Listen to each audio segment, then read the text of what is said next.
Hello దోస్తులందరికీ ఇదైతే Muharram festival celebrations అనమాట మా విలేజ్లో. సో మేమైతే ఈ పండుగ మస్తు గ్రాండ్గా చేసుకుంటాం. నేనైతే ఇట్లా దేవునికి అయితే మంచిగా మొక్కుకుంటున్నా, దేవుడా ఈ సంవత్సరం అన్నా నా జీవితం మంచిగా ఉండాలి, కష్టాలు కొంచెం తగ్గాలనేసి ఇక మంచిగా మొక్కుకొని కొబ్బరికాయ కొట్టినాం అనమాట. ఇవే మట్కీలు అనమాట. మేము మట్కీలు అయితే తీసుకొస్తాం ఇక్కడికి తీసుకొచ్చి అయితే చదివిపిస్తాం అనమాట. సో ఇవైతే పీరీలు, మా ఊరు పీరీలు. సో అందరూ అయితే ఇట్లా మొక్కుకుంటారు, ఎవరి మొక్కులు వాళ్ళు అయితే తీర్చుకుంటారు. ఇక ఎవరు ఏది మొక్కుకుంటే అట్లా నమ్మకం కదా, ఎట్లా ఏం మొక్కుకుంటే అట్లా అవుతుంది అనేసి.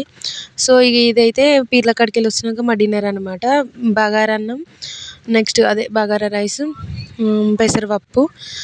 ఇదే ఖచ్చితంగా ఇవే ఉండాలనేసి రూల్ అనమాట పీర్ల పండుగ రోజు. సో బగారన్నం, పెసరపప్పు అండ్ పచ్చిపులుసు ఉంటాయి అనమాట మా ఇంటి దగ్గర పీర్ల పండుగ రోజు. ఇవి అయిపోయిన తర్వాత ఇవైతే మట్కీలు అనమాట.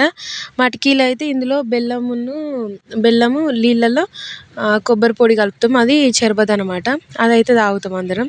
సో ఇవైతే ఇట్లా లాస్ట్లో కొన్ని ఫొటోస్ అయితే దిగినాం అనమాట. Thank you, subscribe.